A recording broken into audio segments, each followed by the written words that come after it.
आजच्या दुपारच्या जेवणाचा मेनू होता भात, डाळ, कोशिंबीर, तिळाची चटणी, भरली मिरची आणि वाटाण्याची भाजी।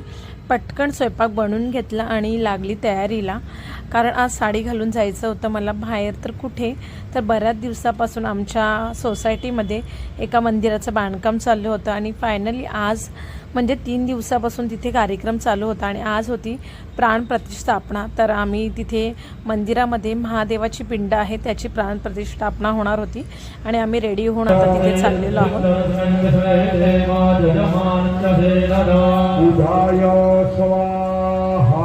बृहस्पति अति अदर्घो और हास्य मंत्री भाविक्रम मध्याने